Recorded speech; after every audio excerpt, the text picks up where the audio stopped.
Hey there, thank you for joining us in another informative edition of Jamaica Magazine. Stay tuned as we take you through 30 minutes of content you do not want to miss. I'm Adrian Atkins and the show unfolds right now. Agriculture and fisheries is big business. Get formalized this year. Be among 100 farmers and fisheries producers who will benefit from a developmental project funded by the International Labour Organization and implemented by the Government of Jamaica. Whether you're male or female, we want to help you. Young farmers, there's a special place for you too. Apply at any RADA or JBDC office island-wide and jbdc.net. Deadline March 22. Agriculture and fisheries is big business.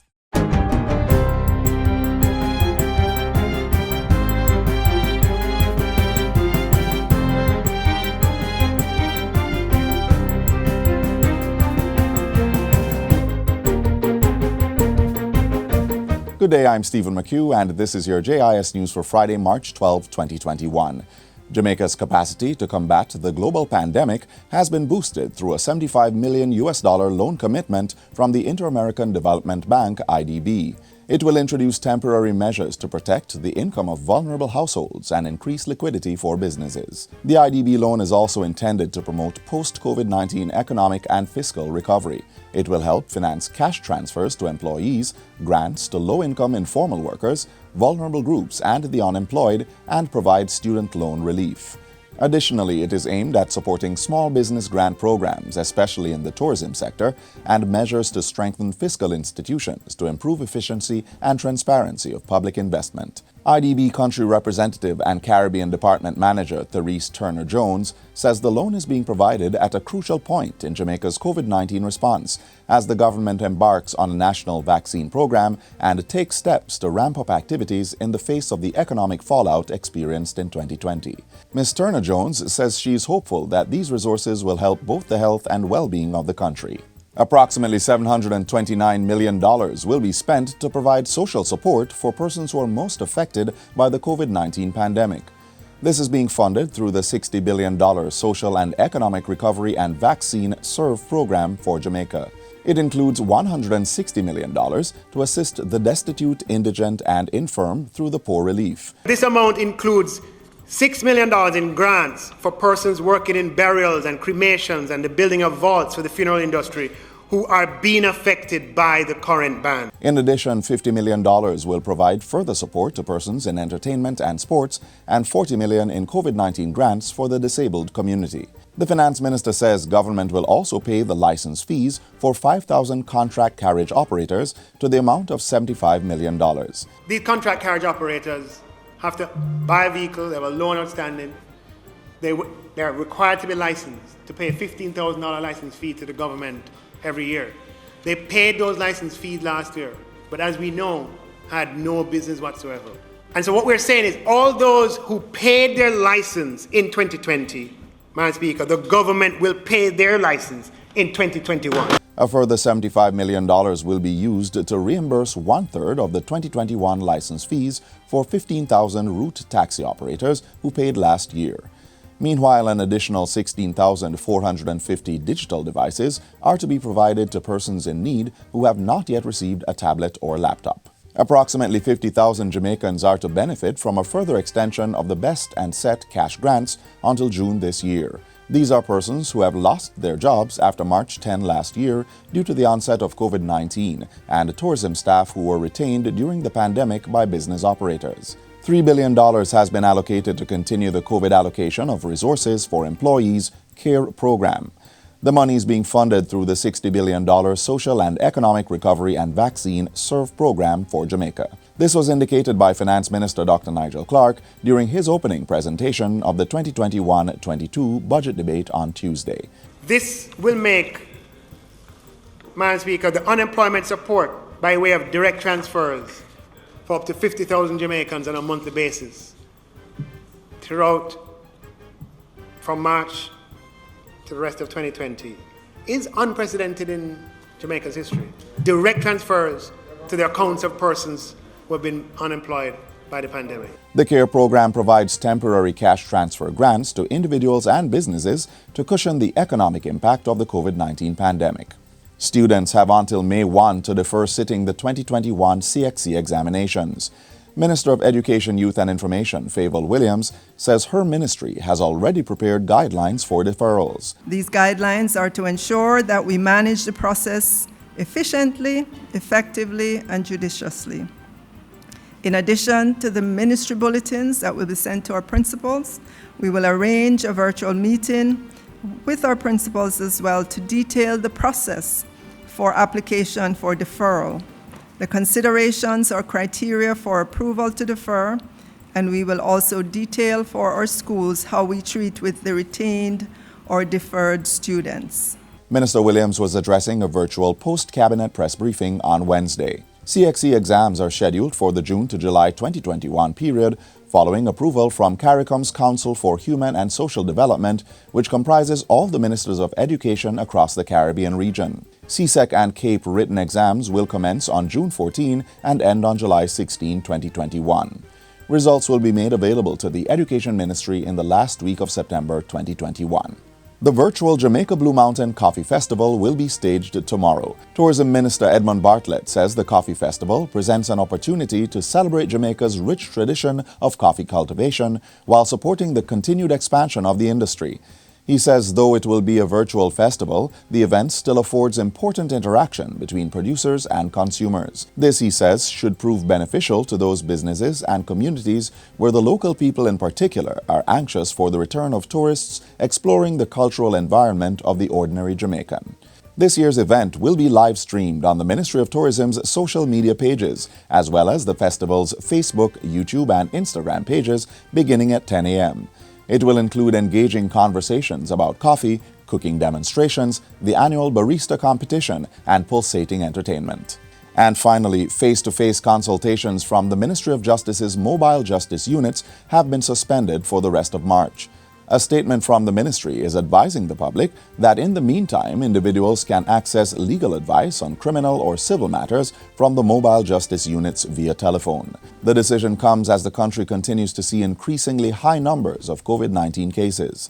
Meanwhile, the Justice Ministry continues to urge all Jamaicans to adhere to the COVID-19 protocols to help limit the spread of the virus. And that's it for JIS News Today. I'm Stephen McHugh. Thanks for watching.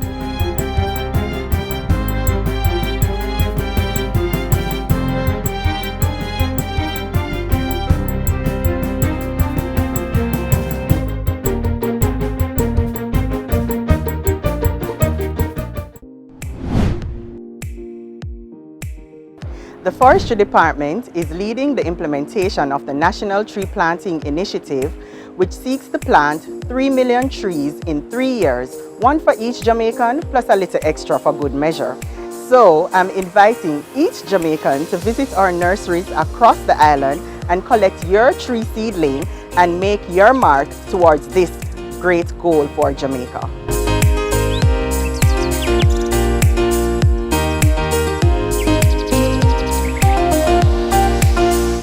Things may not be business as usual here and all around the world, but government is making sure that through it all, justice continues to be discharged. Up next, we take a look at the Ministry of Justice's priority areas of focus for the new financial year and the estimated expenditure to make them happen. I urge all justice stakeholders to join with me and the dedicated staff at the Justice Ministry as we seize the opportunities and resources available for our journey towards a first-class justice system that will be safe, cohesive, and just for Jamaica, land we love. On the journey to a first-class justice system, the allocation of finances is an indispensable mandate, intricately linked to a wise spend. The work continues. Here's how the Ministry of Justice will be putting its resources to use in the 2021-2022 fiscal year.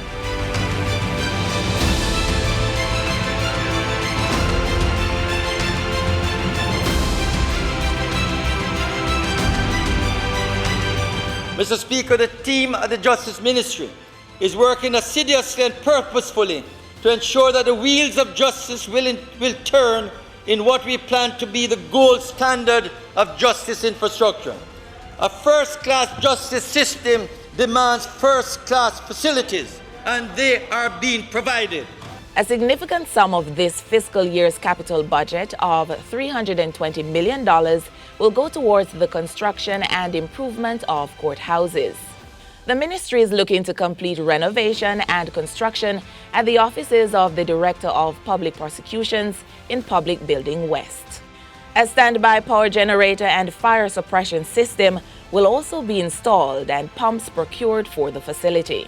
The broader project started in 2013 and should be completed in March 2022. It's very important that when people come to the courts, they can have trust and confidence, not only in the delivery of justice, but feel that they're in space, that they can be comfortable and justice can be delivered.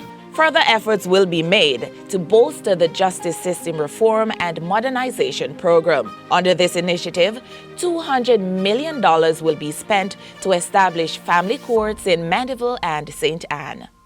This project, which started in November of last year, is expected to be completed in March 2022. We are determined to provide the resources that you need to bring the facilities and service of the court system to first world standard.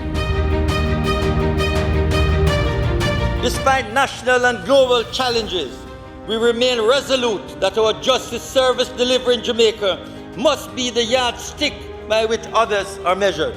Under the recurrent budget, government has pledged to provide the Justice Ministry with $2.2 billion.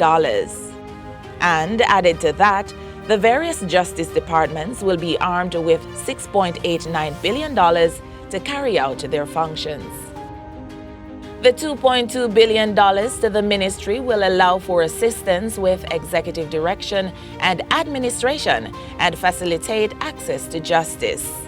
All this expands to include the development of an efficient legal aid system, the use of mediation services, and the publication of the updated pages of the revised laws of Jamaica. Ladies and gentlemen, Jamaica can be a peaceful place. It must be a peaceful place, and the justice sector will play a pivotal role in ensuring not only peace and justice, but prosperity for all of our people.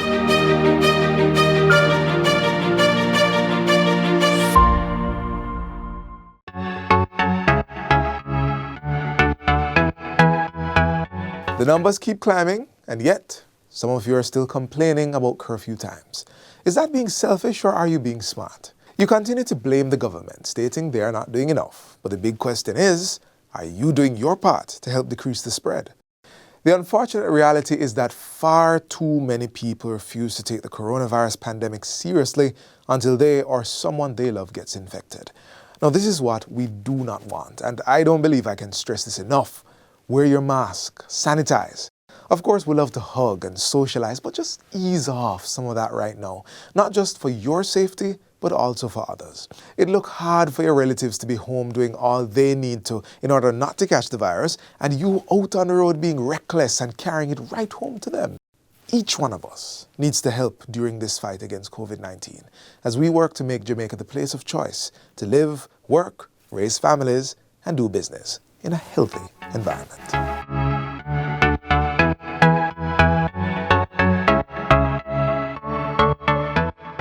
One of the reasons we need a robust justice system is to provide a deterrent to criminal elements and ensure wrongs are set right. But before it gets there, our security forces are on the job to try and prevent crime or capture its perpetrators. The Jamaica Constabulary Force, in particular, has implemented measures that will help each and every Jamaican feel safe and secure. Take a look.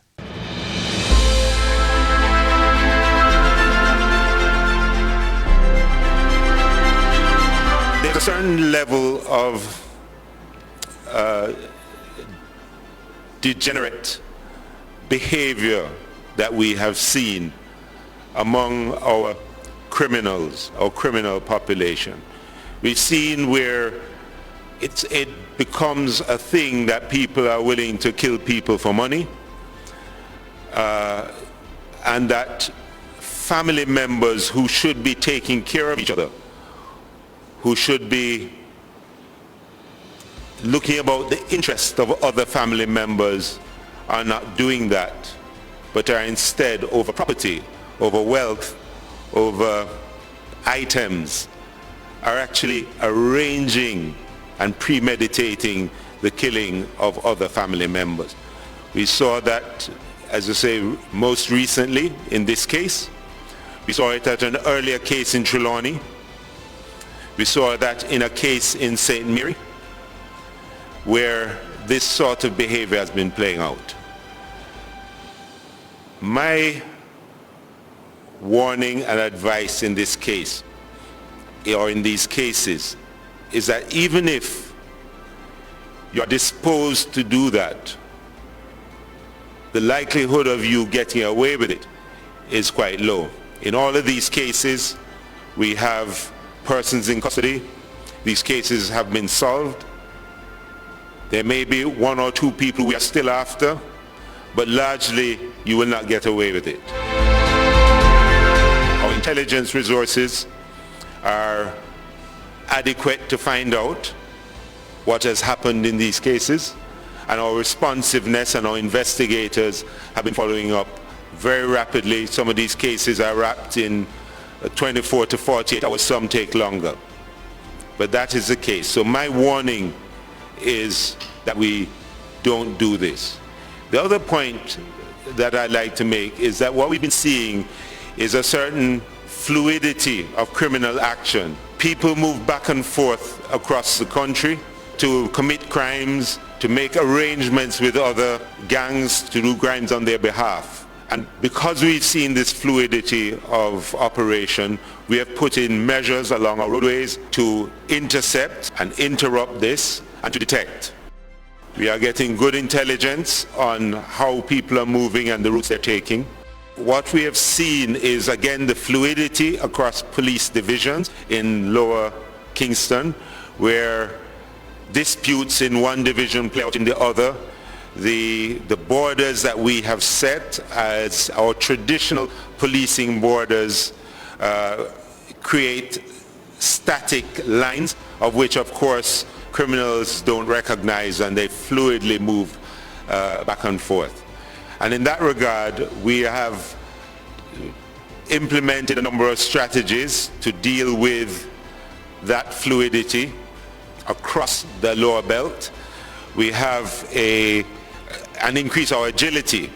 We have, within the next few weeks, a whole rollout of a quick response and quick reaction team that can respond across all of that belt. They will be trained in the tactical use, and are being trained in the tactical use of motorcycles and their weapons to respond quickly to gang activities and other threats to the lower part of Kingston. We're continuing that process, and it's going to expand up into the northern part of Kingston and St. Andrew. We're also restructuring how we police Kingston as we speak, to remove some of those artificial boundaries that were traditional into a more fluid, citywide policing strategy. Since 2016, we did about 6 major seizures. And of those 6 seizures, we have worked jointly with our international partners. One person was convicted last year in Miami. There is another seizure that took place in 2017, which led us to the investigation of the Texas Street gang. 18 persons were arrested and the main witness disappeared. Out of that, the main perpetrator was arrested just December of last year and has been charged with the trafficking of those firearms, among other charges. And we are working jointly with our international partner in respect to that same matter. There is another matter where 119 firearms were intercepted in Miami. That investigation is ongoing, and there's one in which I think it was 11 firearms were seized. We have actually started an anti-gang investigation. We have identified a number of gang members. We have identified the key players, and we are working jointly with our international partners. We have identified the main perpetrator from overseas, and one of the hindrances, one of the things that prevented us from progressing further is the COVID-19. We are well advanced, and so all of those major finds we have made headway, and we are making headway in those. The last find, there's a joint investigation between the JCF and our international partners, and it is ongoing, and I can guarantee that we're going to get to the bottom of that one as well. So we're reducing the space with the tools available to us, and we're creating new tools to stop the gang violence and bloodletting on one sense, but to create an environment of greater safety, whether it's on our roads or in our commercial areas, and over the next, certainly over this year, we're focusing on more public safety, public order, whilst at the same time targeting those gang members and criminals who are bent on murder and murdering each other and the families and associates of other gang members.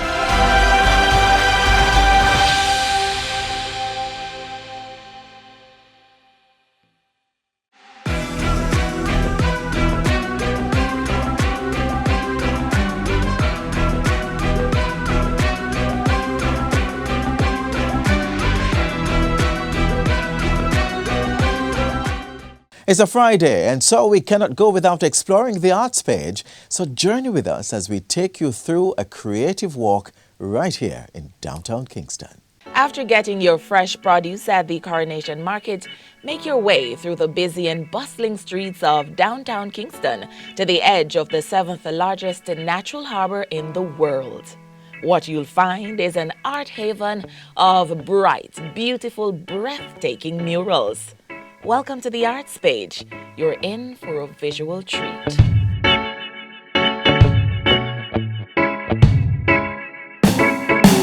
Art has the power to revive, and through this, the once abandoned-looking buildings in downtown Kingston now don freshly painted murals, transforming the area into an artistic hub abuzz with admirers. My mural depicts a representation of children in the inner city, or from inner city communities that face challenging circumstances such as poverty, single parenting, and this shrunken ability to make positive decisions or choices. With that, the mural also depicts through the use of bright colors and the use of playful organic shapes and lines. It depicts this sense of hope and possibilities for change. My mural is the big green mural with the women and the mushrooms. It's really about sexual coercion and sexual harassment, and how these incidents can have long-lasting effects on women as they go through their lives. I kind of show the idea with the mushrooms, and how the mushrooms growing from them are like a parasite, and how these issues can affect them. Ubuntu, I am because we are. This is what I chose to depict for my new mural for Water Lane, and it really just shows the contrast and complement of Jamaica and Africa. So this mural, I wanted to show the difference just between, I guess, our mindset of how we see ourselves and who we were really called to be. So it shows your man and woman, which is your king and your queen, and then also a woman with the baby at her breast, epitomizing just the strength of a woman, and with the basket on her head, a bucket or basket of water. So water is life, woman being the life giver.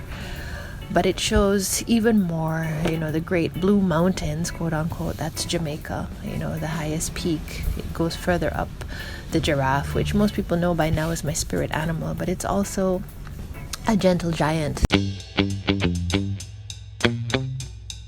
What we're trying to do is to remove that stigma and help us to see the beauty of downtown. Downtown Kingston is very, very special. It has a lot of assets through its heritage, its history. Transforming and rebranding downtown Kingston is the mission of Kingston Creative, a nonprofit arts organization. We're founded in about 2017, and we're really centered around creative people. So our theory is that if you can empower the amount of creative people we have in Jamaica and enable them to succeed, they will then in turn employ people from their families, their communities, and together we'll get, growth in our creative economy. We'll have a healthy creative ecosystem. You can take a stroll down Water Lane to fully experience, grasp, and get lost in the stories on the wall. So we've partnered with the KSAC and with the Tourism Enhancement Fund and the Ministry of Culture, Gender, Entertainment and Sport.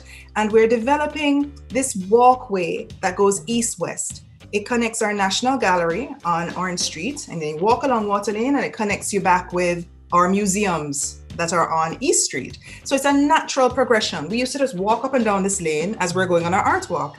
And then we started talking to the owners and creating these murals. And now we have about 65 new murals in downtown that we've created since 2018. Artists and other creatives can also benefit from a creative hub and other initiatives. This includes the recently concluded Catapult program, an emergency grant for creatives. It allowed creatives to go on an artist residency for 2 months and they were paid $3,000 US. It allowed them to put their work online and they're paid $500 US. It really was a process of giving creatives grants so they could continue creating during the pandemic. We reached over 1,210 creatives in 26 different countries across the region with this partnership with the American Friends of Jamaica. It was our biggest grant to date. We've just signed a $1.295 million US partnership with the IDB. This is a 3-year partnership to explore what happens at the intersection of creativity and technology. Kingston Creatives is also a new member of the Global Cultural Districts Network and is listed among others such as Paris, London, and Dubai. Thanks to the efforts and partnership of Kingston Creative, downtown Kingston is well on its way to become a vibrant art district and a space for people to really enjoy our rich culture.